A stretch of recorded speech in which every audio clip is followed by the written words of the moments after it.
We are Siouxland proud. This is KCAU 9 News at 10. And good evening. Thanks for joining us tonight. I'm Tim Seaman. Sophie has the evening off. The harvest season can be physically exhausting for farmers, mentally as well. KCAU 9 reporter Nick Wilson tonight taking a look at what resources are available to farmers and how family members can make sure the harvest ends without a tragic conclusion. It's our top story tonight at 10. Iowa State University Extension and Outreach staff have provided more than 1,500 one-on-one consultations with farmers about mental health resources since August of 2021. But local farmers say there's still more work to be done. John Gunderson is a farmer in Yankton. Over the years, he says he's known farmers who have struggled with their day-to-day mental health. I've known people who've committed suicide. I've seen what happens when the frustration and the depression get so hard. I've seen the lives that have been really damaged. He says while there are resources available, they aren't enough to meet the demand. And he says there are too many farmers who choose to not seek any help at all. But actually, the hardest thing is convincing people to go get help. You still get back to the stigma of mental illness and the stigma of asking for help and receiving help.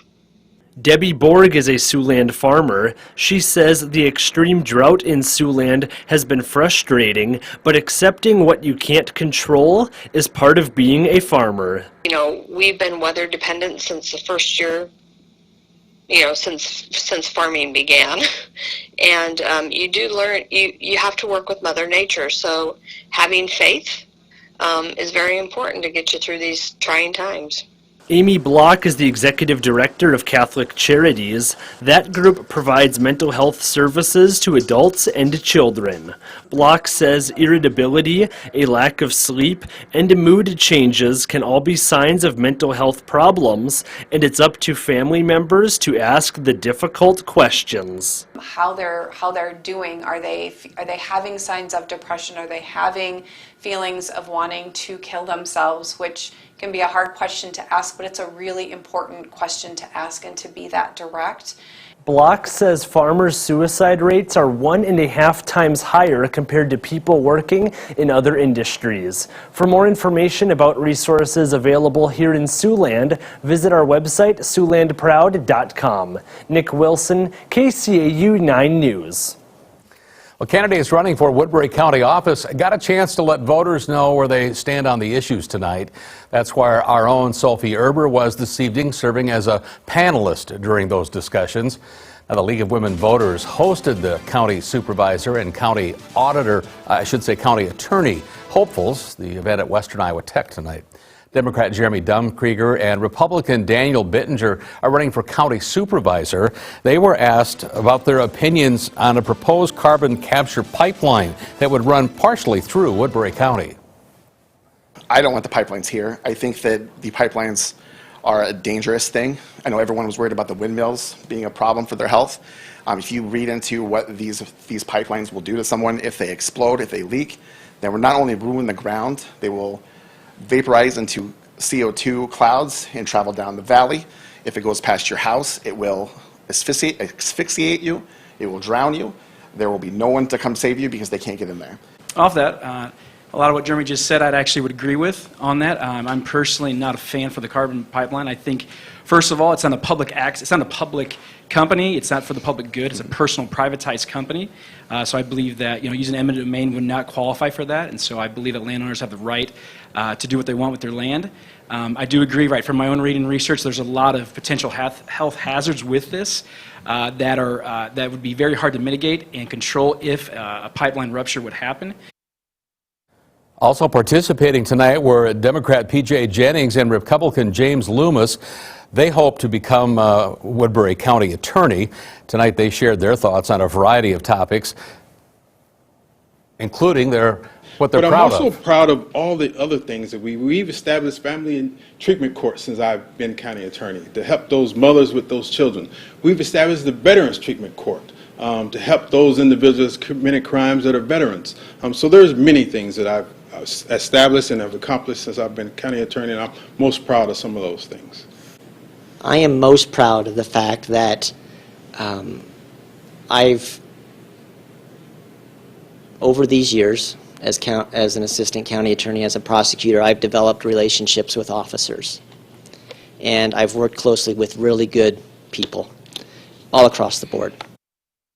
Now, if you'd like to rewatch the forums from last night as well as this evening, there are currently links to get to that video on our website. That's SiouxlandProud.com. Well, a month before the November general election, a new political poll shows the South Dakota governor's race to be a close one. The South Dakota election study conducted at South Dakota State University shows Governor Kristi Noem with a lead of 4% over challenger Senator Jamie Smith. Now, the poll's margin of error is also 4%. Undecided voters will likely decide the race. According to the poll data, 14% of voters contacted indicated that they are still undecided on who they will vote for this year's election. If you'd like to see the entire poll result, just look for this story at SiouxlandProud.com. Meanwhile, Governor Noem will not be calling a special session to have lawmakers consider repealing the state's tax on groceries. There was some thought that that could happen before the general election. It comes despite a call for that session from a handful of Republican lawmakers, as well as her gubernatorial challenger in Representative Smith. Noem acknowledged her campaign proposal doesn't currently have the votes which are necessary for approval in the state Senate. The governor will have to win over lawmakers when they're scheduled to reconvene, the next session coming up in January. Nebraska Governor Pete Ricketts has said that he plans to let the state's next governor name someone to fill Senator Ben Sasse's U.S. Senate seat should he resign it. But that's not keeping U.S. Senate Minority Leader Mitch McConnell from expressing support for Ricketts. Earlier this week, McConnell told CNN that we're hoping that he ends up in the Senate. McConnell added that he had talked with Ricketts. If Ben Sasse resigns his seat as Nebraska governor, the next governor has 45 days to appoint a successor who would finish Sasse's term. The U.S. Supreme Court is looking at a lawsuit over a proposition in California that could impact Iowa's hog producers. California Proposition 12 would prohibit the sale of meat there from states which allow the use of gestation crates. California says those crates are inhumane, while many farmers say they protect sows and their piglets. First of all, producers are concerned because they feel they do a good job taking care of their pigs with the equipment that they have, and they think they're in a better position to judge that than anybody else, right? So that's the first thing. Second thing, you have some producers that are pretty frustrated when somebody in California can tell them what to do on their farm. Now, if Iowa conforms to the California standard, farmers say it would cost around $2,000 per sow to make renovations.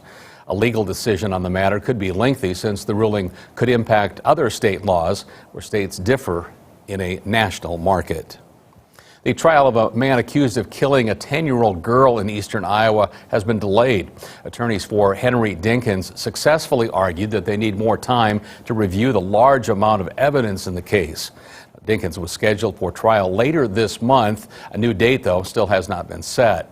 Dinkins is charged with the murder and kidnapping of Breasia Terrell. You may remember she was reported missing back in July of 2020. Her body was found 9 months later in rural DeWitt, Iowa.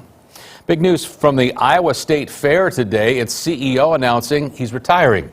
Gary Slater has served as the fair's CEO and fair manager since 2001.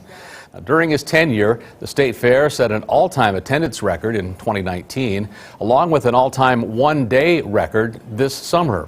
Slater started a State Fair police department to help ensure public safety. He also renovated many of the buildings on the State Fair grounds. 2 speed camera kiosks operated by Sioux City Police are clocking drivers in a new location tonight.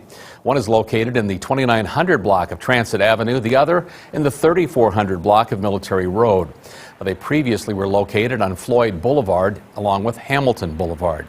Police tell us that both of those kiosks are up and running tonight.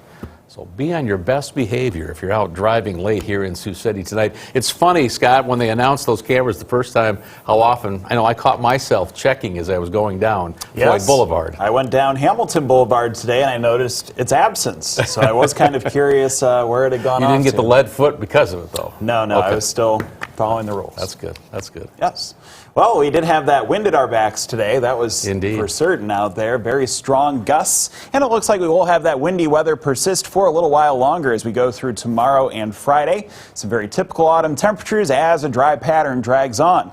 Here's the view outside now from our Wayne State College camera. This is from our KCAU-9 studio as we look along Gordon Drive this evening. Checking the almanac from today, it shows that we had a very seasonal high this afternoon of 64 degrees, coming after a morning low of 42 at the Sioux Gateway Airport. Right now, the temperature is measured at 48 outside. The wind has settled down to just 9 miles per hour from the west. 44% is the relative humidity. The dew point now at 27. You can see some of that colder air continuing to sink into Iowa and Minnesota. Currently 38 degrees in Mason City, 32 up to the north in Aberdeen, right at the freezing point. 43 is the temperature in Sioux Falls. It's now 50 as you travel toward Lincoln and Concordia. Looking in closer towards Sioux City now, you can see that our temperature has fallen into the upper 30s for Sheldon. It is currently 42 degrees outside in Cherokee, 51 in Wayne, and 48 right now in Norfolk. We have a sizable difference versus yesterday night, as you can see that our temperatures have dipped down by about 10 to 25 degrees here across the area. A large difference in Sioux City as it is currently 18 degrees cooler than the same time as we move through our Tuesday. Looking at wind speeds now, again, those have settled down versus earlier this afternoon when we had gusts exceeding 50 miles per hour in Sioux Falls and Spencer. 51 miles per hour there was the strongest gust recorded in Spencer, Iowa today. Here in Sioux City, we top things off at 50 miles per hour, 48 in Omaha and Norfolk. So that wind certainly packed a punch. Looking at the radar picture, we also had some very brief showers right around the midday hours here in Sioux City. A couple strips of showers moving from northwest to southeast with a pinwheeling area of low pressure. You can see that that resulted in 1/4 of an inch of precipitation in Carroll, 16/100ths in Omaha, just above 1/10 of an inch in Orange City, 7/100ths for Lamar's. There was also some very tiny hail mixed in with some of those showers. Here outside the KCAU-9 studio, 1/100th of an inch is all that we could manage. A few clouds will hang around tonight. It'll be chilly outside as the temperature falls to 33. Tomorrow, a high of 58. Basically more of the same, sunny, seasonal, and very windy once again. As we move forward in time in our wind gust forecast, it shows that we're likely to peak between about 40 and 50 miles per hour for tomorrow afternoon. And it looks like the wind will be back with diminishing returns on Friday. Still some gusts between 35 and 45 miles per hour. So our wind advisory, at least for the time being, has expired, but we do still have those red flag warnings posted around the area. So it is definitely a good idea to not perform any outdoor burning. There was a large grass fire that occurred today out toward the city of Laurel. Well, here's a look at our 9-on-9 forecast now. Windy weather hangs around a couple more days. So it looks like the weekend should be fairly nice, though, with highs in the upper 50s, a good dose of sun, highs in the 50s, 60s, and even eventually 70s for next week, with hardly any rain in sight. Very chilly tonight, though. Cover the plants if you haven't already, I guess, because it's possible. Yeah, could see some frost out there, and a lot of mornings ahead in the upper 20s and lower 30s. So, yeah, definitely some more frost coming our way, I think. All right, Scott, thanks much.